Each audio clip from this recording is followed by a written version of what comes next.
Hi, my name is Martin Purnell, and welcome to Off-Grid Christianity, a weekly podcast for those who go or don't go to church and where we can meet and hear from those that have made their faith count. This podcast series is to encourage via conversation and not necessarily change your mind prior to listening. You can contact us as well by email, ogc@accessradio.biz. ogc@accessradio.biz, and biz is spelled B-I-Z. So please enjoy today's guest, who is the founder and curator of the Art of Preaching website, which you'll find on Substack, and the Resurrection People podcast. Our guest wants to help folk who are preparing their Sunday sermons by hearing and understanding the meanings behind the chosen scriptures.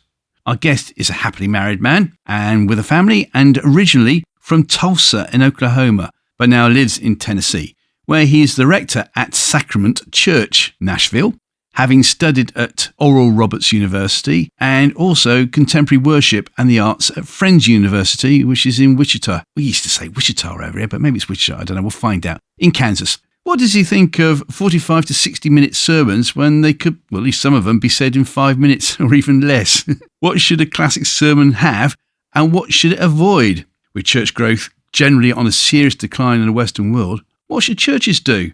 And finally, and obviously asking for a friend, was he born in Tulsa or 24 hours from Tulsa? And when he was at Wichita, did he meet a lineman? All these questions, we'll have to find out the answers. It gives me great pleasure to welcome today to Preston Sharpe. Preston, thank you so much for joining us. So, obviously, let's get it out of the way first of all.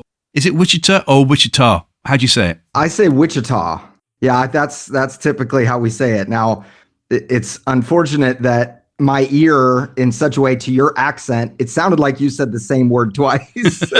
So Wichita is what we would say. It is Wichita. That's how I always used to say it because of a certain song, obviously. Wichita lineman, I think Glenn Campbell said, wasn't it? Yeah. And 24 hours from Tulsa or born in Tulsa? Where were you exactly in Tulsa, sir? I was born in Tulsa, Oklahoma. Yeah, was born and raised there and lived my first 30 years of life in Tulsa, Oklahoma. What do people get called if they're from Tulsa then? Tulsans. Yeah, and it's starting to get cool to be from Tulsa. It wasn't that way when I lived there, but it's growing a lot. They have a lot of cultural stuff happening. There's a new Bob Dylan museum that's opening up there where all of his history and artifacts are going to be. So there's a Woody Guthrie kind of place there. I mean, it's a happening place now. You didn't say Bob. I thought that's how every American called Bob Dylan, Bob Dylan sort of thing. Why is Bob Dylan having a museum such then in Tulsa? Yeah, it's a great question. I guess he has ties. I think it's through Woody Guthrie and his history there in Oklahoma. And then their connection. The new movie kind of points to that a little bit. I don't know if anybody's seen that. But then I guess they were looking for a place. And I think when you put in a museum, you don't want to put it in New York or something like that because they already got tons of stuff. So find a town that can kind of claim it as its own. Tulsa's right in the middle of the country, lots of country western music, and it was a good place. Well, that does sort of make sense. I haven't seen the film yet, but I'm hearing rave reviews. Yeah, it's quite good. I should look forward to that. I could wax lyrical with you about music, as you can probably tell. Well, I live in Nashville, so I'm used to it. Yeah, we'll talk about it as well, no doubt. Got so many questions to ask you, but before we do, Preston, let's go with the 5 interest-getter questions so we can get a bit more of an understanding who you are. So question 1 then, if you could invite anybody from history for an evening meal, alive or dead, so that you could ask them questions, Preston, who would it be? I'd like to ask Dr. Martin Luther King Jr. about his view of our world right now and perspective on all the different issues and how we can seek to be faithful in this time. So that's the first person that would come to mind for me. That'd be very, very good. And of course, last week it was announced by your new president that the Martin Luther King files are going to be opened up. And from what I can gather, because I like listening to these sort of things, there's a lot of stuff that hasn't been touched before. Whereas with the JFK files, which is one of my favourite topics of all time, there's still a lot to come out there, but the Martin Luther King ones in particular should be fascinating. Excellent. Right, question 2 then. Who is your favourite biblical character or favourite biblical story or favourite parable, please, Preston? I'm going to go with my story on this one. So I love, and maybe a lot of people say this, I don't know, but my favourite is this journey of these 2 disciples on the road to Emmaus in Luke 24. Yes. And it's just this beautiful story of these unnamed disciples. We're just not told who they are, leaving Jerusalem. That we get the sense that they're discouraged or confused about the crucifixion and then also the missing body, and just the the resurrected Christ appearing to them on the road and having a conversation with them without being recognized. And then it says he tells them the story of Moses and the prophets, tells them the story all the way through, and basically in light of him and his resurrection. So many things I love about that. I love that he meets them on the road as they're walking away from the holy place. I love that he's revealed to them in the meal.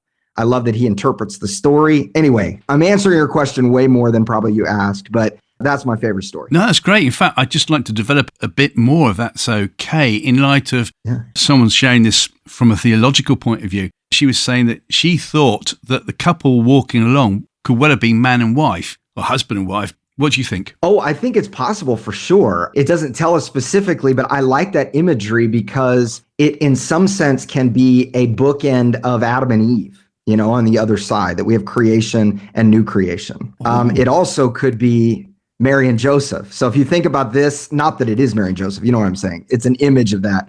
So if you have early on in Luke's gospel, you have Mary and Joseph leaving Jerusalem, thinking that they've lost 12-year-old Jesus. And then at the end of Luke's gospel, you have a couple leaving Jerusalem thinking that they've lost Jesus. So there's this really amazing parallel there and yet in both cases, Christ appears to them and reminds them of the story, reminds them of who they are, and reminds them of all that needed to happen. I think if Luke is doing that, it's beautiful. It's brilliant.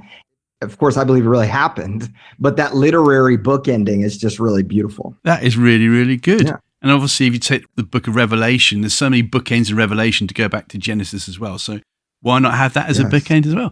Fantastic. For sure. Great stuff. Question 3. This could be very interesting. Now, you can either be Prime Minister of the UK, Preston, or you can be President of the USA. So what are you going to go for? Are you going to be a president or are you going to be Prime Minister? So yes, depending on how I answer this could be a very fraught question to answer. I'm going to go ahead and keep this pretty superficial today and say, if I was the president of the United States, I would do away with daylight savings time. Do you all have daylight savings time in? Oh, we do. You do. Okay.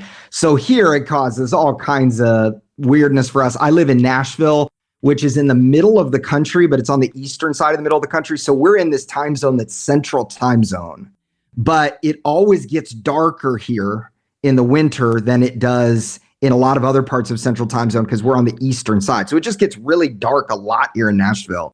Well, then when you add daylight savings times, it just gets worse. So I would like to just do away with that. Again, I know there's some farmers that would have some things to say about that. I'm sure there's reason for it. But that would be my choice, is do away with daylight savings time. You can blame us across the pond for daylight saving time. Okay. Yeah. All right. Is it good for y'all? Well, I believe it comes from the First World War. Okay. Obviously, with more and more men going out to the trenches, something had to be done to improve product revenue, to get more and more bullets made, everything, that sort of stuff, plus the farmers. So it came in as a result of the First World War. That's what I'm led to believe anyway. Yes. Yeah, that makes sense. But it is a pain, you're right. Well, and depending on, as a pastor, it's always interesting too, because for years, it was kind of ingrained in us as pastors to go, you got to remind people about daylight savings time. So make sure that they arrive at church on time and all that kind of stuff. And now they all everybody gets their alarm on their phones. So it's not like they got to set clocks back or anything like that. So it just happens and we're all sleepy one time and then we get an extra hour of sleep another time. Which is lovely, of course. Yes. Question 4. Outside of family events, Preston, what has been your most enjoyable day out so far, please? It was tough to eliminate family events fully from this. I'm a big fan of a basketball team here, and I know you're folks across the pond may not be into the NBA, but we have the National Basketball Association here, and I'm a big fan of the Indiana Pacers. And it's a basketball team. My dad's from Indiana. I've rooted for them forever. And we had an opportunity to go to a great game with my brother and my dad. Again, that's where it breaks the rules. It's family events a little bit. We got to go, had a wonderful dinner. We drove together, spent great time together. And when I have the opportunity to do that, I'm kind of a geek about basketball. So it was really fun. Well, there was somebody I know vaguely, and she's from Indiana, and she loves Motown and soul music and that sort of stuff. Yeah. So when she said, oh, well, I'm from Indiana, I then said, oh, well, I'm from Indiana, but I can't go back there. thinking she's bound to know the song Indiana Wants Me. But no, that went straight over. Man, you got the song references. I love it. All over the place. Told you. Had a wasted life. No, it's good. What a song that is, Ardeen Taylor. His claim to fame, by the way, and I will move back into proper reasons for why with this podcast. His claim to fame, Ardeen Taylor, because he was one of the songwriting teams within Tamla Motown, or Motown as you want to call it. But he was white, and he was the first person to ever have a single released on the Motown label as a white guy. There you go. Wow. Ardeen Taylor, Indiana Wants Me. Quite a thing. What a track. That's awesome. I have to go and play again. Anyway, question 5. Meanwhile, back in reality. Question 5. What has been your most embarrassing moment, please? Yeah. So I have to have 2 that I have to mention, and they both are related to music. So nice connection to what you have said. So I've done a lot of speaking over my life. I've done a lot of preaching. That part, I've never really had a time I've gotten up publicly and just really bombed in talking, right? Like that's not really been an issue. But I used to do a lot of singing too when I was younger.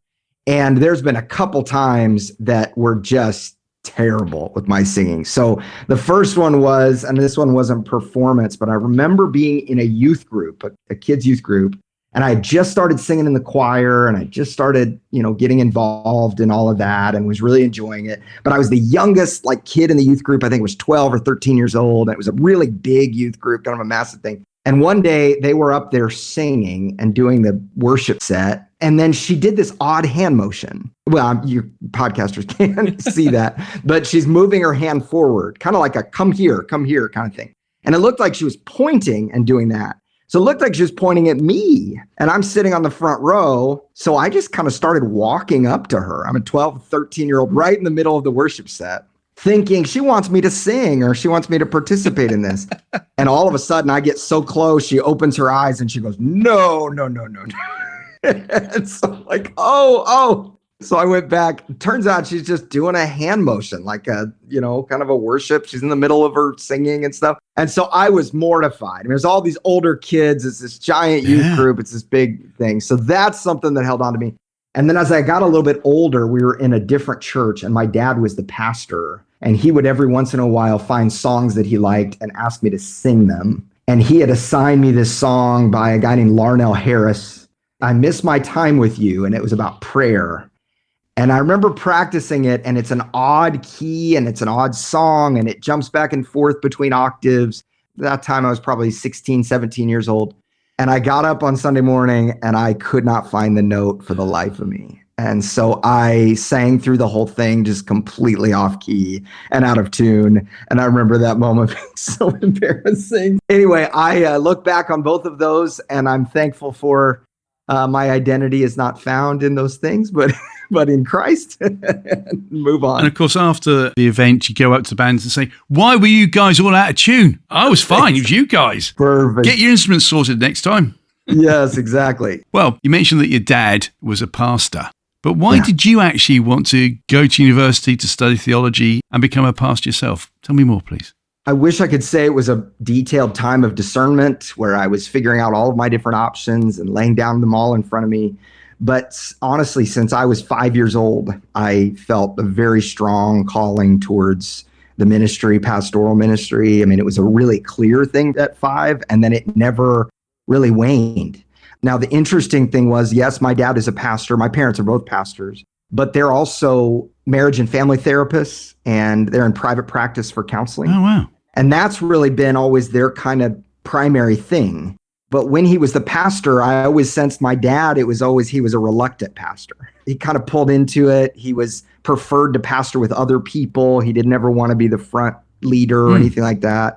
And then even did not encourage me to go into it because he knew a lot of the pain and struggle that went along with pastoral ministry. But I think it was actually that environment of such grace and compassion and just genuineness that allowed me to step into that. I also grew up in a church that I had a senior pastor when I was really young who was really encouraging of me. I won't go into lots of detail on this, but I grew up in a church that was multi-ethnic, and the senior pastor was African-American. That was very unique in our part of the world, where in Tulsa, where I lived.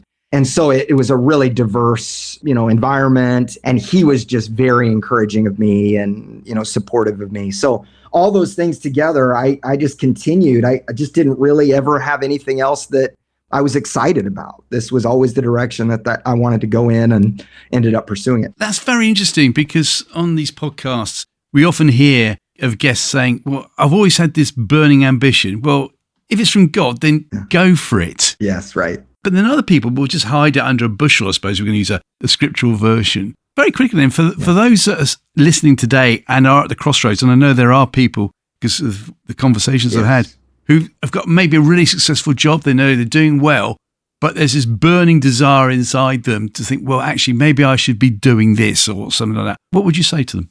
The first thing that I just encourage people in is, often we're told this myth, I think culturally, that we do have to have it all kind of figured out. There's one thing for everybody. That one thing is the thing that you have to do. Sometimes it works out that way. I just told you that I've been, moving in a particular direction, but even my pastoral ministry has looked way different than I ever expected it to. The definition of I had of a pastor when I was a little kid is quite different from what I have today. So what I think is the first step is just one foot in front of the other. It's like, okay, what is the next step that's in front of me? What are the things that cause me interest? They cause me to come alive. What are the questions I ask about life? Who are the people that I am enjoying connecting with? And then really when you take that next step, I think it's only then that the path kind of starts to show itself. But it's okay to not have it figured out. Yeah. It's okay to not know where all of that is. And some of it is experiment too. It's just, hey, I tried this and I didn't like it. And I'm not going to beat myself up that I didn't like it. I just didn't like it. And now I'm going to try something else. So some of it's trial and error, but one foot in front of the other is what I encourage people. I've just got a feeling here that this podcast is going to go completely differently to the way that I thought it was. Okay. All right. I'm up for it. Oh, good. Well, bear with me on this one then, please, if that's okay. Yeah. Very quickly, I want to talk about your Resurrection podcast and also your being the creator and founder of the Art of Preaching website. I think it's only fair we talk about that. Yeah. But sure. I think I'd love to make this actually my Easter podcast, if that's okay. Oh, nice. Lovely. So that we can talk about what resurrection actually means to you. Because, hey, the clue is in the title. And I know you're writing a book as well. Yeah. The Resurrection Podcast. Yeah. So that's what we're going to aim for. But very quickly, just tell me a bit about, please, the Art of Preaching website and why you feel you should be helping and guiding all those other people that are preaching around the world to join you on your website. As I started pastoring, one of the things that I caught on to, and we could go more into my background if you want, but basically I came out of the charismatic Pentecostal tradition. Preaching was a very particular kind of thing in that tradition. And it was, very exciting, very passionate. And then as I got older, I started connecting with more ancient traditions, more historical backgrounds. And so I started integrating the different streams of Christian tradition. Liturgy became more important to me. The sacraments became more central to my faith. And as I explored that, part of that was I began preaching the lectionary, which as a former charismatic preacher, that's really challenging because we were kind of taught that whatever scripture we're passionate about, that's what we should preach about, whatever we have on our heart, which can be great. That can be wonderful. But the lectionary is this like calendar of readings that the church has followed, where every week the readings are assigned to you. We have seasons and we have patterns. And there's an Old Testament and a New Testament and a gospel reading. And every 3 years, you get those same readings kind of over and over again. And the cool thing about that is you get the broad swath of the biblical narrative. So rather than just your favorite few verses that you preach all the time, you really have to preach from Ezekiel and from Ecclesiastes and these kind of things, but it broadens it and it really helps you in some way. So I started doing that years ago, even before I'm in the Anglican tradition now. And even before I stepped into that tradition, I started preaching the lectionary. And so I had a number of cycles kind of under my belt of notes that I'd done. But I had really done a lot of study as a charismatic preacher. I had done a lot of study in the evangelical world. And so I would write lots and lots of notes. Often, most of them I wouldn't use for a sermon on Sunday morning just because of time restraints. But I'd have lots and lots of research and notes and all these kind of things. So 2021, my wife encouraged me. One of the things that had begun happening is a few people from other traditions had reached out to me and said, can we start meeting and talking through the lectionary readings each week? They wanted to know more about the seasons of the calendar, like Lent and Easter and Pentecost and Advent and all these kind of things. And then they wanted to know more how you preach about this. So I started having a meeting with pastors from Baptist churches, Methodist churches, Presbyterian, non-denominational, charismatic, all these backgrounds, and we'd walk through these readings together. So my wife finally said, you need to make this a more official thing. You need to make this more formal and let people know about it and invite as many people, as want to be involved. So I started putting together notes for the lectionary readings every week. So I'd put together about 13 pages of notes on each week. And then I do a shorter version as well. That's like 4 to 5 pages. That's more of a summary. And then I do a 1-page version. That's kind of like here's a theme for this whole week. So the website is designed to where it's a subscription service for those that want to do what we call the deep dive. Every single week, you get 13 to 15 pages on those week's readings. Again, it's not designed to write your sermon for you. It's just designed to give you some background. Yeah. Or the shorter version, or then the one is free. The 1 page is just, I send it out to everybody. It kind of helps you get started and ignite those things. I'd also been doing some research for other pastors. There's a company out of Austin, Texas called Docent Research Group that I've worked with for years.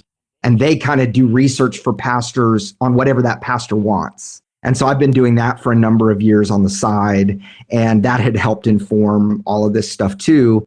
And so it's been really neat to connect with people of all different traditions and be able to do this. Now, you mentioned the podcast. Yeah. For a while, I was trying to be ambitious, and I was trying to do the summary 3 times a week. I was trying to go in and record a little short section of the podcast.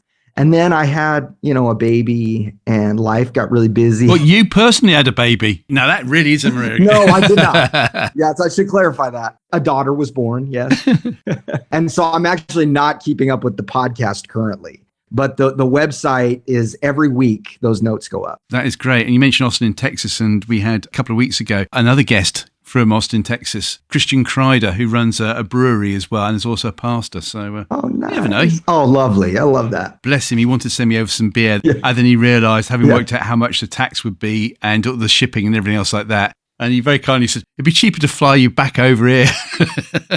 That makes sense. But that's a phenomenal podcast as well. Christian Kreider. If you haven't heard that one, have a listen. Let's delve in, please, if that's okay now. So the fact it is now Easter, or leading up to Easter, people say, you shouldn't take it literally. Let's go for it. Let's unpack it all. So the resurrection for you and for Christians around the world, how literally should we take it? What would you want to share? Yeah, so I think one of the challenges in some of the more difficult doctrines of the Christian faith, historic doctrines, is when we take them in isolation from one another. So when we kind of pull out a doctrine, so let's talk for a second about the virgin birth or the virgin conception. A lot of times the challenge that people have with it is they take it out of the creed, the Apostles' Creed or whatever, and they say, this is the bit that I have challenges with. This is the one part that I just can't believe in it. But you actually have to take it as a story, and you have to see the whole story together. So the virgin birth, for example, if you look at the story of the Old Testament, what we call the Old Testament, the Hebrew Bible, you'll see all throughout it are stories of miraculous births. I mean, all throughout the Old Testament, there are all these stories of people who come to the end of themselves and they can't carry on God's promise. And then God steps in. That's over and over again. So it's in that context that we see this story of the virgin birth, that we see this story of all these miraculous births. God steps in, fulfills his promises, even when human beings can't do that. The resurrection, I think, is similar. It's this idea of the God who is the God who's created things, the God who upends things, the God who does new things, who takes broken things and heals them, who takes things that are without life and breathes life into them. And then we have, of course, the resurrection makes sense in that context. Now, in the first century, what's interesting about it is nobody really had that in mind. There was some belief that a future resurrection would happen for all people, that all people would be raised from the dead. And we still affirm that as the Christian church, that future resurrection. But what they didn't recognize, and what was surprising, was that there would be one person, the Messiah of Israel, who would be raised from the dead before everybody else, that was there in the middle of history. But it opens up all kinds of implications for us, because you can't disconnect the resurrection from his life and suffering and death. I mean, the reality of the incarnation is God giving God's self for the world. And so when Christ comes in and he suffers and he walks the journey to the cross and he dies, then we see that in the midst of that there is something that happens, something that really beautiful and amazing that happens, this new creation which emerges. It's really tough when we start with, and I know you have a lot of folks on your podcast who are on the margins of faith. So much of my ministry has been with folks who are on the margins of faith, wrestling and struggling with, what do I have to believe? What should I believe? Can I still believe this? And so I think starting with this idea of, do I think it's literal or not, may not be super helpful. Now, I do believe that it is literal. I think it is physical, all those things. But I don't know that I would start with that binary to start with. I would start with, what is this story that I'm captivated by? And how might it change if it's real? Like, what might that actually mean if it actually happened, if it's really real? And then lean into that. And I just encourage people to protect themselves from sometimes when you believed in something and then you feel like you don't anymore, or you're not sure if you believe something, there can be a sense of shame that comes along with that and guilt of like, why can't I just figure this out? And I just would encourage people, like with the story of Jesus, lean into the story, listen, live into it, and then begin to ask those questions. What would it mean if it was really true? Does that what I'm saying make sense? It does. All this came about as well, if people would like to listen to a previous podcast with Paul Golf, who goes around speaking at international conferences now. He was sharing, so I'd love to hear what you think on this, that part of the problem he thinks about maybe the church, and I'm paraphrasing a lot here, that the church seems to be in serious decline in the Western world. Yes. We often hear about people say, you've got to go out and preach the gospel. You've got to tell about people how they should be saved. And what Paul was saying, he was turning it around and saying, well, actually, we should maybe focus more on the resurrection, because without the resurrection, the physical resurrection of Jesus obviously dying and then all of a sudden appearing to hundreds of people at a time, the rest is meaningless, because otherwise you're just worshipping a bloke. But Jesus is more than that. Right. In light of that, what do you think? I think it's true. I think one of the things that this changes for us, because so much of this book that I'm writing, the book is called Resurrection People. And so much of this book that I'm writing is unpacking some of the implications of, okay, if we believe in resurrection. I've mentioned before that there's a lot of books out there that try to create an apologetic for the resurrection. So they'll say, here's why, here's the historical evidence. All those things are great. They're all fine. But this book focuses on some of the lectionary readings, and it's a question of, okay, if we believe this, how does it change us? How do we become a people of the resurrection? John Paul II was famous for his phrase that he said, we're an Easter people and Alleluia is our song. And that's the idea of Christians, is we're an Easter people, a resurrection people. I think one of the things that changes for us, there's many things, but one of the things is the fear of death. So much of the fears that we experience in our lives, psychologists would tell us that the greatest of all those fears is the fear of dying. Mm-hmm. I mean, the reason why we get anxious as we age is because we know that, okay, someday we're going to die. The reason why we get worried in scarcity, when we don't have enough, is we're wondering, will I have enough to actually sustain or make it through? The reason why we have fear of being insignificant or people not liking us is because we think, well, is my life going to count for something? Is it meaningful? Well, what the resurrection does is it takes, as the Apostle Paul would say, that it takes the sting out of death. It says, yes, we are all going to go through death, but that's not the end of the story. There is something on the other side of death. And I think that is so critical and so important, because when we can remind ourselves of that yes, death is happening. We are headed in that way, but it's not going to be the end of the story. It doesn't have the final word. There is a future resurrection promised in Christ's resurrection. I think it changes how we view our entire life and how we're shaped as people. If you had to speak to the whole wide world and his dog, but you're only given 5 minutes airtime and your chosen subject given to you was talk about the resurrection, what would you want to say in those 5 minutes about the resurrection? I'd say a few things. The first thing is just, it is central to the life of Jesus is the resurrection. It means that the world has changed. It means that the world is a different place than it was before. One of the beauties of resurrection is understanding that all of those things that we look at the world now, and it looks like those things rule the day, whether it's violence or poverty or sickness or illness, violence, war, all of these things, we look at those and we go, okay, this isn't the end of the story. That there is a God who stepped into our world who has taken on those things in solidarity with us, and that piece is so important, has suffered death, has suffered this experience that we will all experience, and then has brought about this new creation, this new resurrection. If we're shaped by that, I think it changes our view of other people. We can live our lives a lot more open-handedly than we would before, because we can go, God is at work. God is making things new. We can trust in him, so we can be a more generous people. We're more open to surprise. So we can go, God is the one who's brought about resurrection, so he's going to surprise us at every turn. And so we can be open to surprise and not be anxious or worried about surprise.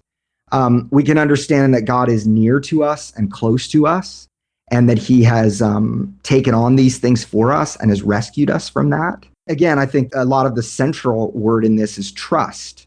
It's trusting that God is at work even when I don't fully see him. The other element that I think is just so critical is we can start, if we think of resurrection as a kind of freedom, that we've been set free from the sting of death, that we know that death does not have the final word, then we might be looking in our lives towards those who are like bound up by a variety of different things, whether it's shame or guilt, or they're carrying something, a habit or a pattern that is just really holding them back from being who they're fully created to be. Living as a resurrection people is asking, in what ways might I be part of their liberation and their freedom? Now that gets really challenging at times, because the goal is not, as your friend said, is not to go and preach to them. It's not to go stand on a street corner with a sign and say, hey, you're liberated, because people are not necessarily responding to that. Yeah. But what are the ways that we can live that out, and that kind of freedom and that open-handedness with others? The fact that you've got this fantastic website to help people get more out of the lectionary so that when they're preaching, they can just add more value. The fact that you'd like to think that the preachers and the pastors that are contacting you at least once a year have got a basic understanding of which part of the Bible to discuss the resurrection from. I wouldn't mind betting that you've had feedback where people said, I've just read what you've written about the resurrection. I never thought of it like that. So what has blown people's minds? And then you can tell me what has blown your particular mind on your research on the resurrection. Yeah. I would say that the first thing, and maybe this is an answer to both, but one of the things that a lot of people don't think about, and we can go deeply in this, and I'm pretty dependent here on the works of N.T. Wright. Many of your scholars, or many of the folks that you listen to this, have heard of the scholar N.T. Wright before. Some haven't, and that's totally fine too. Much of the view of the resurrection that I think is challenging for people to get is, where is life headed? Where's it all going? I was taught growing up that the goal of life was to get yourself to say the sinner's prayer, and then your soul will eventually go to heaven. And the natural implications of that is, okay, then the physical world doesn't really matter. Physical things don't really matter. So we can kind of cast that aside because we're wanting to transcend that, and we're going to, go to heaven one day. But N.T. Wright does a really great job, and I've come to believe this, and it is the historic Christian confession, that our hope is not in escaping and going somewhere else someday. Our hope is in the world restored, the world made right, including the physical world restored. And so resurrection is so important that it's a deeply physical thing. In fact, if you look at a lot of the accounts of the resurrection, so much of them are really physical. You've got Jesus with scars on his hands after he's resurrected from the dead. You've got him eating fish after he's resurrected. This is not a ghost. And yet, something about his physical body is also able to appear through locked doors in one of the stories, which is kind of amazing. He's not recognized by those disciples on the road to Emmaus, as we talked about before. So there's something kind of different about that. So I think the hope that we have is what God has done in Jesus is actually our hope for the entire world, that is restored and it is fully made new. So that means, and the Christian confession has always believed, we believe in the future resurrection of the dead, so that we will all be raised in a kind of a physical, real way. So that's something that I think a lot of people, they have embraced the doctrine of the resurrection, and they've gone, I believe Jesus rose from the dead, but they don't actually see that, okay, that changes then how I view the physical world. It changes how I see my neighbor, and then it changes what my hope is, that all things will be restored. I mean, if I can even be candid here, Please. In the United States, this plays into our political and cultural debates as well. Because if my theology is the physical world doesn't matter, then it also means I won't care for creation. It means that oftentimes when I am working with the poor and the oppressed in society, I try to get them to say a prayer, but I don't really think about their tangible needs as having a kind of a real long and lasting impact. But if I believe actually God cares about the physical world, that new creation is beginning to spring up because of the resurrection, then that changes how I care for the poor. And I go, actually, their physical, tangible needs matter. And what if I lived resurrection in their life by bringing about new creation in how I help and serve and care? Again, I said the word bring about, and that's probably not helpful because it's Christ who brings it about. But we get to participate in those places where we find him at work. So I think there's all kinds of implications for our real lives. And that, I think, blows a lot of people's minds, because one of the things I write about in the book is most of us are familiar with Easter. I think both in the US and the UK, both of us are pretty familiar with this celebration of Easter, whether we believed in all the physical stuff or not. Where I am in the southern United States, a lot of people go to church on Easter. Even if they don't go throughout the year, they show up at church on Easter. It might be the one time a year that they actually show up. But when they're there, they often might sit there and go, I believe in the resurrection. Sure. Yeah. Check it off the list. But what if belief in the resurrection is supposed to change everything? What if it has those broad implications for all of us? And that's where I'm trying to kind of encourage people and push people a little bit, is it might change who we are, our outlook, our perspectives, our habits, everything that we do, if resurrection gets to the core of who we are. You said you would go a bit deeper. Let's go a bit deeper then. Okay. Go for it. Take it further on that thought. All right. Well, let me talk for a minute then about doubt, because I think one of the things in my, I'm 41 years old, so I'm not old, a mere pup. Not young. I'm in that weird place. Later on in my ministry, one of the things that I think we're growing in the most is, what do we do with doubt? What do we do with questions? And I think especially when things like the resurrection come up, sometimes we get our guard up, and that's where we think either I believe in it or I don't believe in it. And we, really feel like standing in that middle ground feels really uncomfortable, really difficult for us. But I think about the story of Thomas when he's gathered with a group of disciples and Jesus appears. It's really funny how John tells that story, because Jesus appears to the disciples. He says, peace be with you. He empowers them, breathes the Holy Spirit on them, which that in and of itself is kind of trippy, kind of interesting. And then he says that they should forgive sins. Well, then if you notice, Thomas isn't there with them the first time. So he does it again. He does the whole thing again for Thomas's sake. And he says, unless I see the scars and the hands. Well, we have historically disparaged Thomas. We've called him doubting Thomas. Yeah, that's wrong. Exactly. He speaks my language. Sorry to interrupt, but yes. I'm going to fly the flag for Thomas here. If I'd been there, I would have worded it maybe a bit more diplomatically, or maybe not even said it, but I was certainly gone around having a look. Hold on, just hold your hands up a minute. Yes. Just to find out. Yeah. He's not doubting. I don't think so. But something happened to Thomas. Yeah. Off you go, sir. I've interrupted enough. Off you go. No, I'm glad for your interruptions. That's helpful. I think he asked questions of, I want to see it. I want to know it. I want this to be real and substantial. And I think that's totally appropriate. I think that's what a lot of us do. And then if you notice at the end of it, two things that are significant happen. First of all, Thomas makes the biggest statement about Jesus that anybody in the Gospels makes when he says, my Lord and my God. So you're my Lord. That's a very British word that we don't usually use a whole lot here in the United States. But the word Lord is all throughout the New Testament, right? Mm-hmm. My Lord, and he's over everything. And then my God. And calling Jesus God is something we believe. It's something we affirm. But it's something that is not all over the Gospels. It's not really until the end that we see that really revealed. So Thomas has what we call, it's a deep theological term, but the highest Christological statement in the New Testament. And then he says, my Lord and my God. The other thing that happens is Jesus says, blessed are you that you see and believe. But then he said, and blessed are those who do not see and still believe. So there is this hope for us too, and many of us in times of uncertainty and doubt. I tell people that faith is an important word because faith and certainty are not the same thing. In fact, faith and certainty are different from one another. Certainty, you don't have to have faith. If you're certain of something, you don't have to have faith. Faith is a leap. It's a trust. I have many people in my congregation, many people in my life who go, I've not figured this whole thing out yet. There's still a lot of stuff I don't understand, but I'm choosing to live into this story. I'm choosing to lean in and to listen. And I think that's faith. And I think that's a blessing that is on us for that. For those people in church that want to ask questions, why can't they? So why is the church, I think, or why have Christians lost the adaptation, lost the understanding that it's cool to ask questions and say, I don't know? Because for me personally, I'm getting on a bit of a rant here. I know full well now that I would not be here today if it wasn't for the people in my church growing up. I wasn't even a Christian who looked at me and was probably say, well, he's a rough diamond in the making there. He's not even a diamond yet. But there's something about it. We'll just play along. We'll just encourage him. We'll answer questions.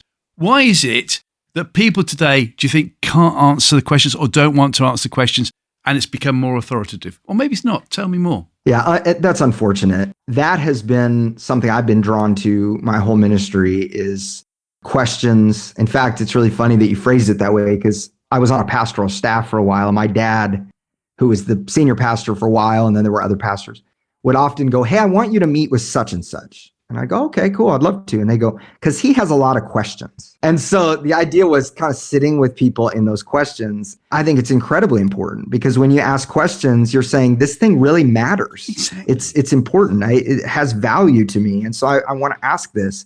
And then the other thing is God can handle our questions. We don't have to believe that this is somehow going to shake God.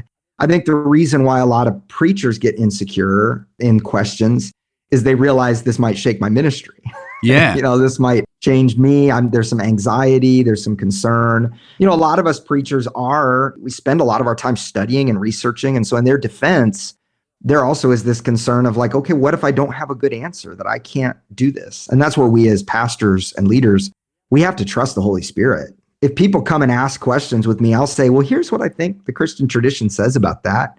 Here's what my thoughts are and, what I'm batting around. But at the end of the day, I might have to say, hey, I may not have the best answer for you. And that's where I have to trust the Holy Spirit's working in their life in ways that is beyond my capacity. Yeah. And so I think some of the challenges, we want to fix people. We want to make it all better. We want to have the perfect answers for everything. But the faith is inherently about trust and risk and relationship and all those things that are not certainty.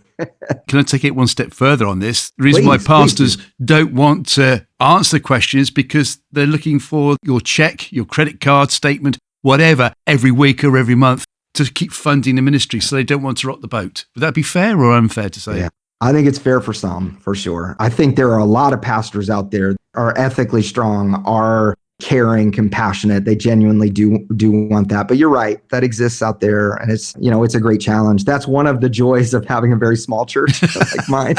We all kind of just give what we can and we participate in this. And so there's not quite the same, pressure on big donors or different things like that. But yeah, I definitely think that would be the darker side of what you're talking about for sure. Again, I think there's a lot of pastors out there, though, that really do have good hearts. They just have believed this myth that they have to be the final authority and the answer man, and they have to have the fix. Yeah. I remember when I was an associate pastor, there was one Sunday that my dad asked me to preach, and we were just starting to follow the lectionary, and it was Trinity Sunday, okay? And I felt as an associate pastor that my job that next Sunday morning was to explain the Trinity to the congregation. And I remember just being in sweats and being panicky and just so nervous about how am I going to explain the Trinity to all of them? As I've gotten older in ministry, I've realized our job on Trinity Sunday is not to explain the Trinity. Our job is to try to celebrate and talk about its beauty. And that's kind of the beginning. And then, as we have questions, we unpack that. But when we put it all on us, where we have to be the ultimate fix, we get afraid of people's questions. We get nervous about it. Please tell me that when you do Trinity Sunday, you then sing Holy, Holy, Holy, which was written for Trinity Sunday. Please. Yes, for sure. Otherwise, I would have walked out. I would have been Mr. Angry. Excuse me, you're not a real pastor. Sorry. That's great. I love it. Actually, for those listening that I think, well, maybe I should ask more questions. Here's a little thought you could have. Set a time aside to have questions, but hand out donuts at the same time. So they're chewing on the donuts so they can't ask a question. And you've made it available. Oh my gosh, that's so great. That's so great. We do a confirmation class here, and we take people through confirmation. And that's one of the times, this last confirmation class I had especially, I had a lot of people with some really challenging questions. Yeah. I mean, they were just really difficult and really pointed. And I rejoice in that. I celebrate that. And then at the end of one of them, I remember I kind of went, hey, that's the best I can do. But, I don't know exactly the full answer to that question. And I remember she told me later, she came back and she said, my favorite part of the whole class was when you were willing to admit you don't know something. Wow. Because there's just so many people that are unwilling to say that. Yeah. But again, so much of our faith is humility. I think it's important. Well, I'll tell you what, let's carry on a bit further if that's okay. And I'm going to put you on the spot. Please. Imagine I am Mr. Angry and I've come along reluctantly on it's Sunday morning and it's Easter Sunday. And I'm there against my will. I'm only doing it for my wife, girlfriend, just there, reluctantly. Yeah. You've handed out the donuts. Yeah. And you then say, has anyone got a question? And I put my hand up and I say, yes, I don't believe in what you're saying. It's rubbish about the resurrection. So come on then. Have a go at me. What would you say? So more than I receive that, God loves you and bless you. Yeah, I don't want, that made me even more angry. To be honest with you, Martin, if somebody just says, I don't believe in the resurrection and they're hostile about it, nothing I'm going to say is really going to help at that point. Maybe there's certain personalities that would just engage with kind of a fight in that way. But for me, the hope is, hey, I hear you. And I'm glad that you came today. Thanks. It shows that you love your wife and that you are here with her. And I know that this was a challenge for you. And so we hope that there's some opportunities for conversation in the future. And then if there's particular questions that he might have about that, we could talk about that. I think, I'll take a little bit further here. Please. One of the reasons people say they don't believe in the resurrection is just because physically this doesn't make sense to them. I mean, the laws of nature, laws of, biology, all those kind of things. It makes a lot more sense to a lot of people to think somebody made up this story, or ancient people who didn't have the same scientific rationale as we did, would make up the story. And the only thing I just point to people in that is the universe is actually quite a bit more dynamic than we often think of it. Even scientists and physicists will tell us there's all kinds of things that happen that we can't explain. We don't really know the reasons for it. There are new things that pop up, every day that they go, oh, this is curious. This is an interesting kind of thing. And so resurrection from the dead, it's right. I mean, it's exactly right that historically we have never seen anything like that happen. There's no, documented, well, I guess there's some stories out there, but ultimately, if you look at that and you go, scientists would say this kind of thing doesn't happen.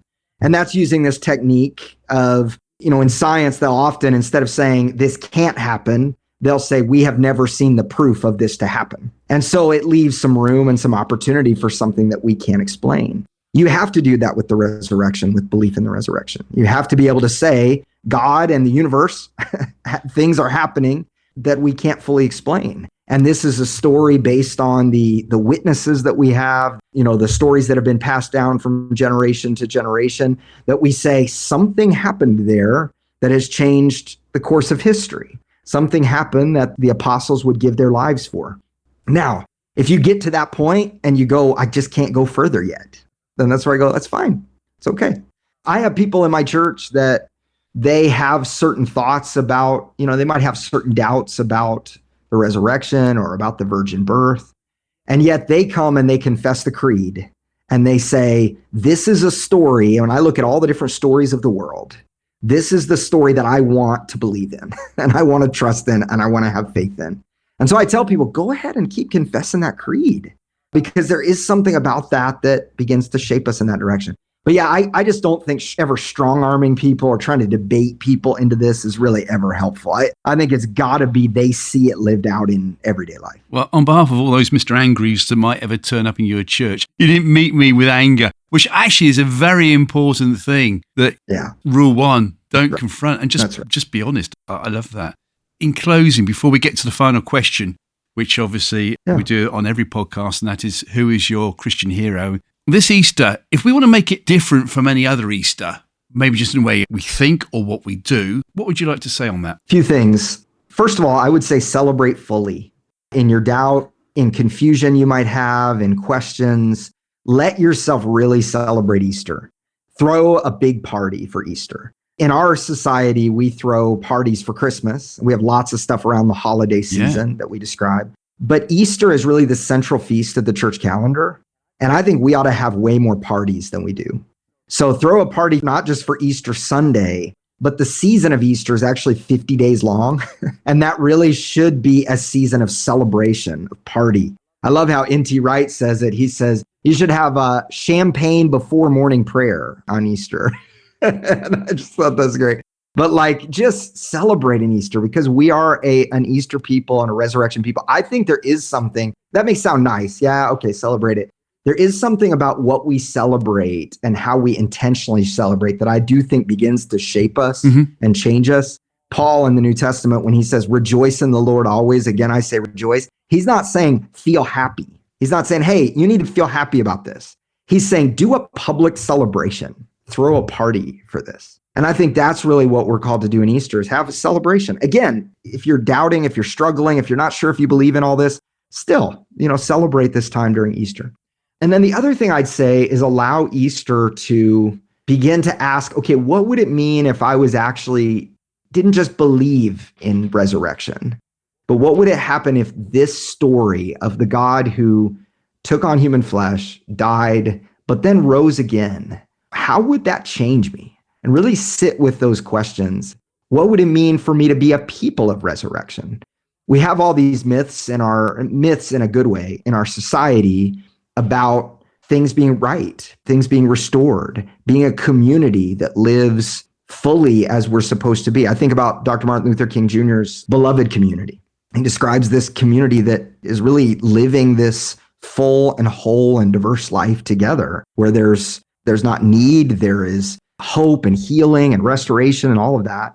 And then I think about even like John Lennon's, Imagine song. Sorry, I'm a great John Lennon fan. Can't stand that song. Yes, well, a lot of people can't, and I get it. Digressing here. Give me Mind Games any day, not Imagine. But anyway, carry on. Well, he's painting the picture of a utopian world, a world where everything is right. People have poked holes at that because they go, okay, well, yeah, of course that sounds great, but it sounds a little superficial.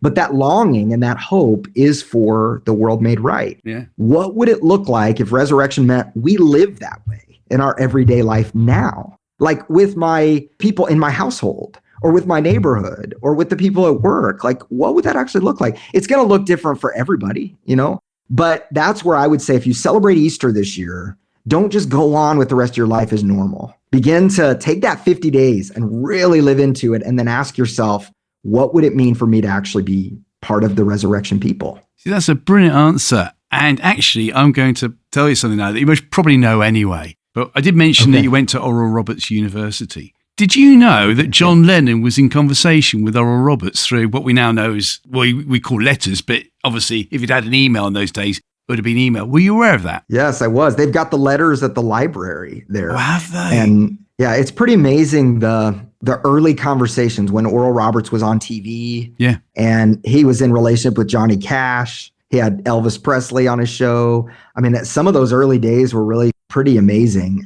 I think about our world now and how polarized everything is and some of the challenges with that and how difficult that might be. But it was a beautiful thing. I think John Lennon, you never know where those questions ended up, but I know he sure had a lot of questions. But my understanding is, because there was another televangelist that he wrote to, so it was Oral Roberts and somebody else. Yeah. Pat Robertson? I think it was Pat Robertson. Okay. And they did what you've been saying, whereby instead of writing back to John Lennon, look, go and stuff it, mate, go write another song, we don't want to talk to you, you don't know what you're talking about. Yeah. They conversed with him. They kept conversing and conversing and conversing. Yeah. I have no doubt from the book that I've read about John Lennon, I am pretty sure he became a Christian. Wow. It's what happened after that. Sure. Which just proves that Oral Roberts took time. Pat Robertson took time. Despite what you might think of him and everything else, they took time to write and answer questions and start building a relationship. Yeah, that's right. Character building, yeah. If I could say a pastoral word really quick, please. I just feel like there's also this dilemma for those, and when we talk about the resurrection, it often comes up, for those who have been Christians, they've had a conversion experience, maybe they've been baptized, maybe they were raised in the faith, and then they begin to have questions in such a way that they fall away from their faith. It's a phenomenon we're calling today deconstruction, which we could talk about how that may not be the best term for it. But anyway, the deconstruction of their faith. One of the things that I just encourage people in is as you ask questions, as you explore, it's okay to also go, but I do remember that I have this identity. This thing has happened in me. I've been changed. I am in all kinds of places of my belief and thoughts right now. I don't know where it all is, but to have kind of that anchor point, we call it our baptismal identity, that you have that thing that you're rooted in. And at some point you may say, I want to reject that and I want to move away from that. And it's fine. But it's okay as you explore and as you ask questions to kind of let that be your anchor point. Okay, I know I still am part of the family of God. I know this is who I am. That's what I'd hope in a John Lennon situation, if he went in all kinds of different directions and all kinds of things, would be to say, oh, but remember back then what God did in you and kind of let that be an anchor point. Yeah. For those who want to know a bit more then, there's a fantastic book that came out 20 years ago called The Gospel According to the Beatles.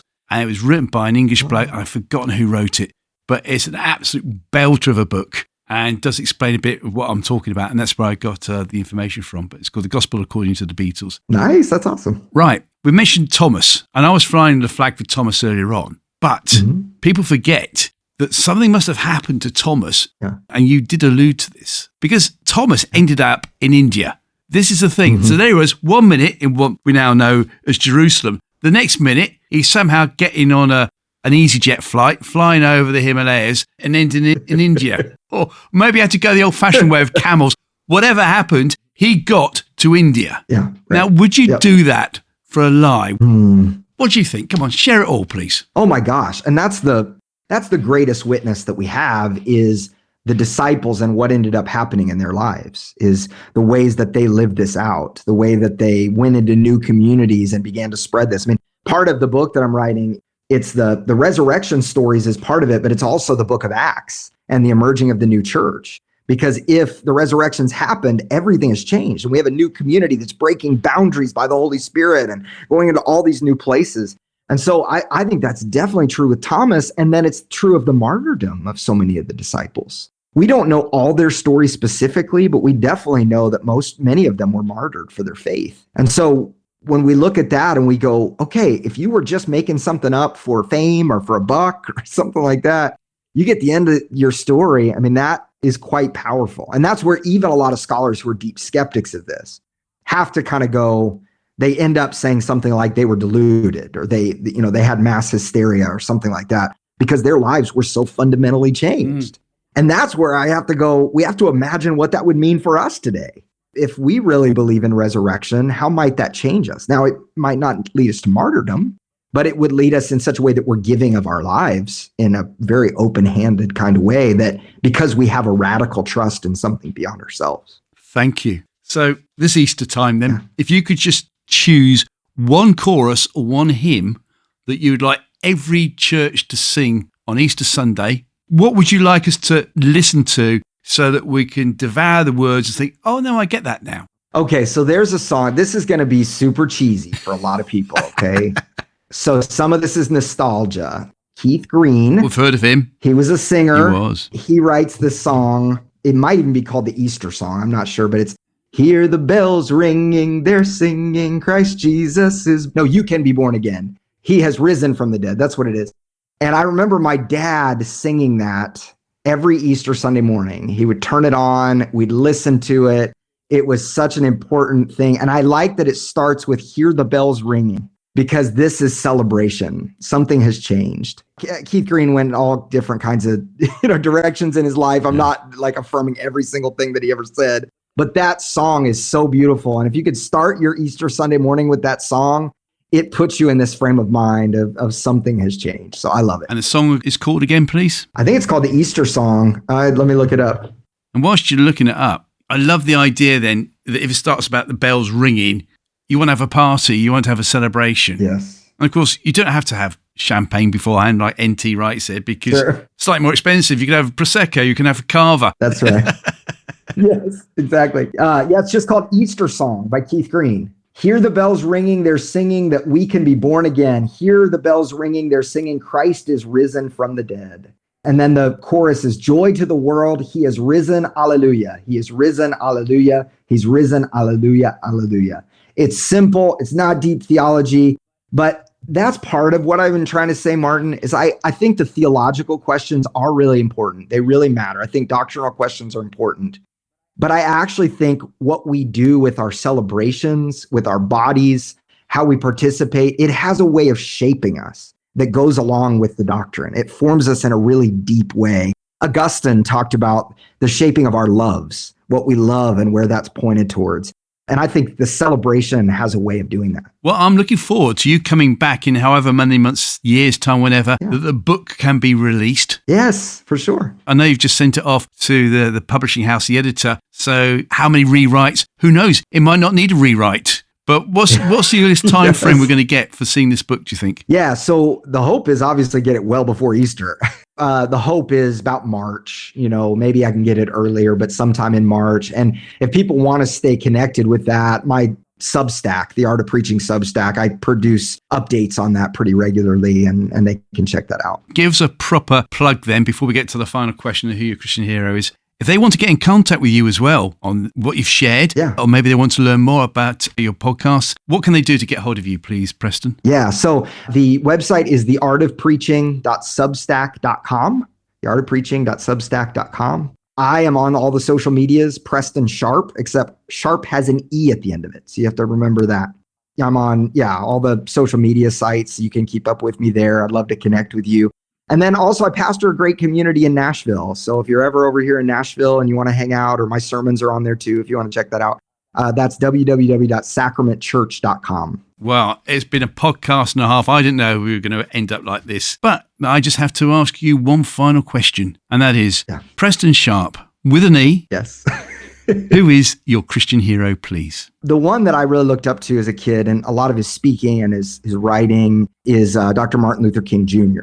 And he has been just an influential voice. And I'd want to ask, if I could ever, what he thinks of our society and our world today, what lens he would view that through. And so there's so much about his vision, his dream of the beloved community, some of the struggles that he faced, and yet he did it from a Christian center, a Christian identity and core.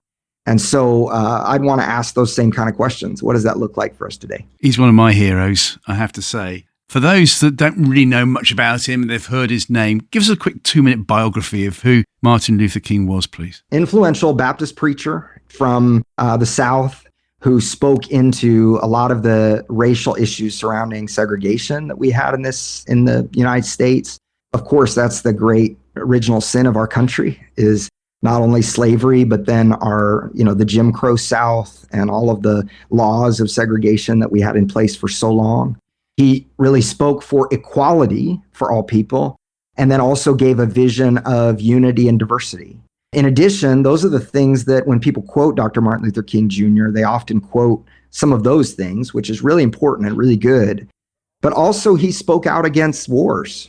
He spoke out against economic inequality, about some things that really ruffled a lot of feathers. And then he was fatally shot for his views. That came at a time where he actually had a pretty low approval rating at that point, because he had spoken such a prophetic critique of the culture that a lot of people were really struggling with what he had to say, and he was killed. So as we look back on his life and we look back on his words, they become for us today this kind of vision for us of, man, we have come a long way in some ways, but then in other ways we have a long way to go and not gotten close to really his ultimate dream. In fact, when I was in 5th grade, I memorized his I Have a Dream speech. Oh, did you? Yeah. And my pastor at the time, I was part of a mega church, and he asked me every year for a series of years to give the speech in front of the congregation on the Sunday right before Martin Luther King Day. And so I did that for a period of time.